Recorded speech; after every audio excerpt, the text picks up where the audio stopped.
Hi, my name is Nicole Chase and welcome to my channel.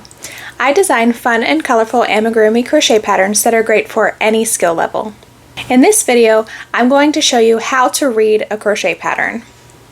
Crochet patterns can seem a bit overwhelming at first, especially if you're unfamiliar with the terms that are used, but in this video I'm going to walk you through the different parts of a crochet pattern, what they mean, and how to read them. First, let's start off with what is a crochet pattern. A crochet pattern is the instructions that you would follow to make a certain crochet project. A crochet pattern will include a few different sections, including the materials that you need, the instructions to make the piece, and any finishing touches that are needed. Crochet patterns can be found in a few different formats. Of course, there are video tutorials that you can follow along with step by step. There are also things called charts, which are typically used for things like garments and blankets.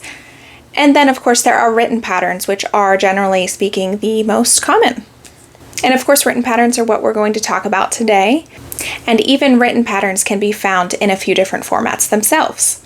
So you can find a written pattern in a paid PDF format that you have to purchase from the designer either on Etsy or Ravelry or even on their own website.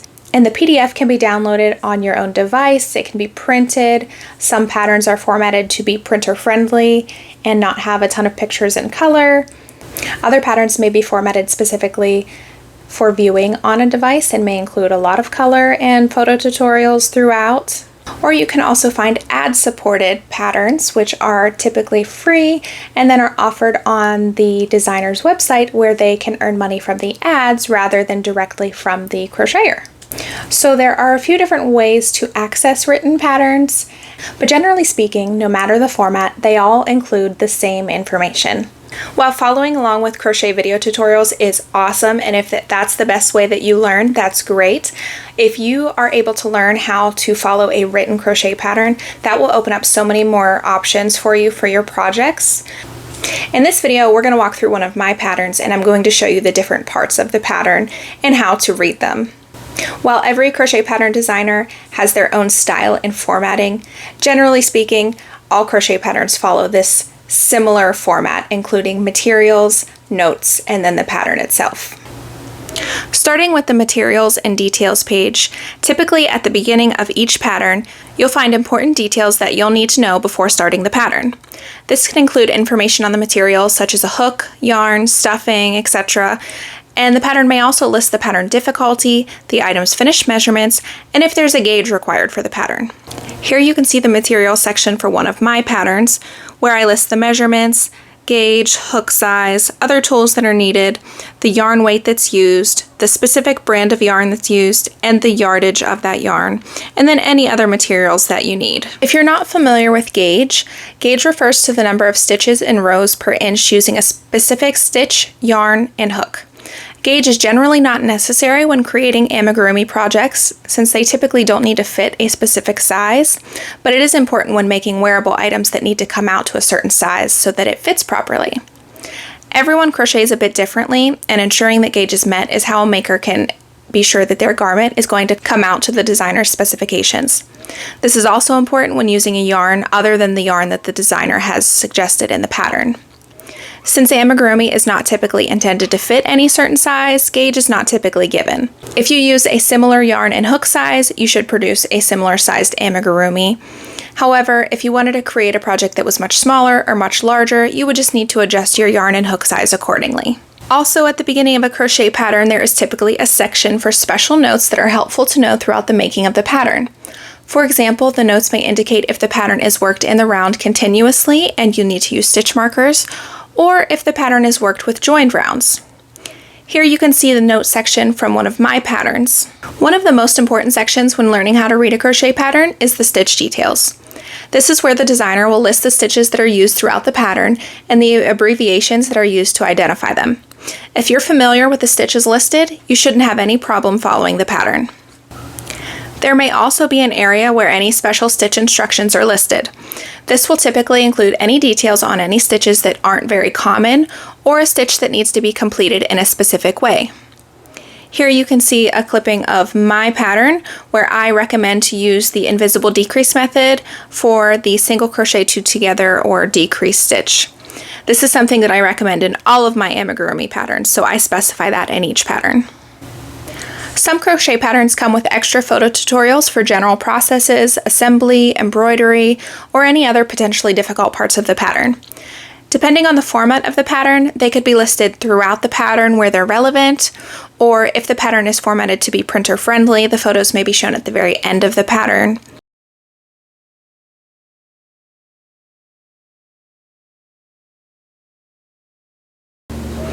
And of course, the most important part of learning how to read a crochet pattern is the crocheting instructions. The instructions for crocheting your item will take up the majority of the pattern, and if your project requires multiple colors, the pattern would specify with which color you should begin. If it requires multiple hook sizes, the pattern should also specify which hook you should begin with. If your pattern uses only one color or one hook size, this information may not be listed at the start of the pattern and may only be found in the materials section. And finally, in an amigurumi pattern, the assembly instructions are typically listed at the end of the pattern and will explain where all of your pieces should be attached. Now that we've learned the different parts of a crochet pattern, let's learn how to read the main pattern instructions.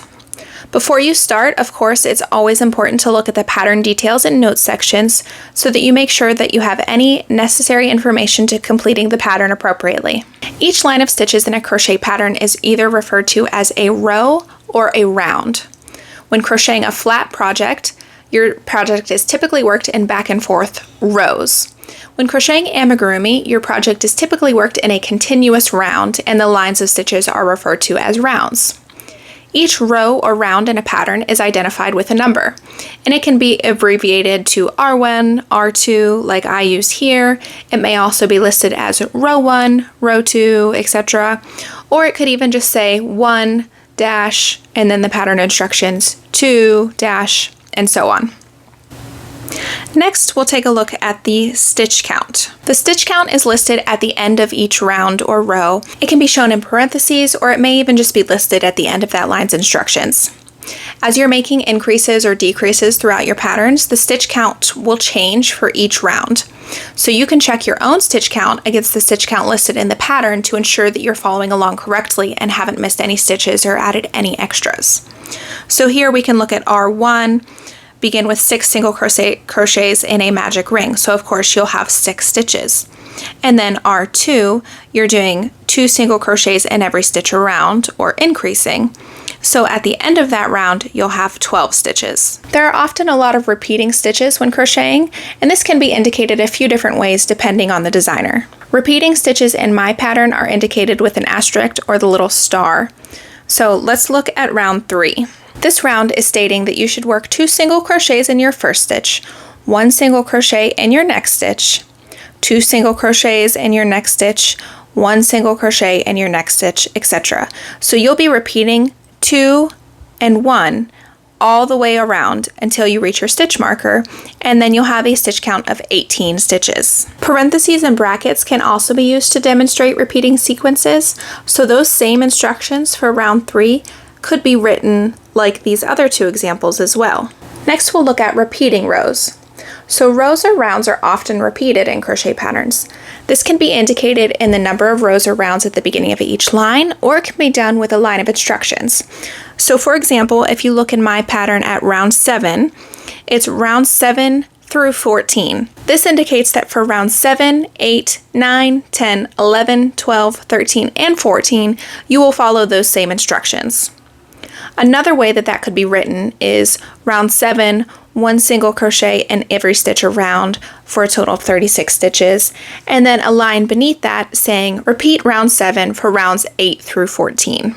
Okay, so if we were starting this crochet pattern, we're going to start at the top, and we see that we are using a 4mm G crochet hook, and we're going to start with the body piece and using the first color, which is cream in the pattern. So starting with round 1, this round very simply states that you should create a magic ring with 6 single crochet stitches. Looking at round 2, this second round states that you will work 2 single crochet stitches, also known as an increase, in each of the 6 stitches from the previous round. So that will give you a total of 12 single crochet stitches when you've completed the round. Round 3 has our first repeat. This third round indicates that you'll repeat the sequence of 2 single crochet stitches, or an increase, and 1 single crochet stitch until you make your way through the entire round, ending up with a total of 18 single crochet stitches when you've finished. Similarly, for round 4, it also indicates a repeating sequence where you will do 2 single crochets or an increase, followed by 1 single crochet and 1 single crochet. So you'll repeat that sequence for the entire round, and at the end you will have a total of 24 single crochet stitches. Skipping ahead a bit, we'll go to round 7, which is round 7 through 14. So that means that for round 7, 8, 9, 10, 11, 12, 13, and 14, you will work 1 single crochet in every stitch around, and upon the completion of each of those rounds, you'll have a total of 36 stitches. Now looking at round 15, we have another repeating sequence, this time with a decrease. So round 15 indicates that you will have a repeating sequence of single crochet 2 together or a decrease, followed by 4 single crochet stitches. So you will repeat that sequence of stitches for the entire round, and at the end you will have a total of 30 single crochet stitches when you finish the round. After you finished a piece, it may tell you to fasten off, it may tell you to move on to another piece. It all depends on the pattern. The pattern will also specify when you should start stuffing. So as you're working the pattern, you'll continue along with every piece, following the instructions as written. It can seem overwhelming when you're looking at it from the sheer volume of instructions, but just take it one piece at a time. Now that you've learned how to read a crochet pattern, there is no shortage of crochet projects out there for you. Crochet patterns can be found in so many different places, including places like Etsy and Ravelry, and then private blogs like mine. All of my patterns can be found on my website, www.thenicolechase.com, or if you prefer, the ad-free PDF that is available on Etsy and Ravelry. I hope you've enjoyed this video. Thanks for watching.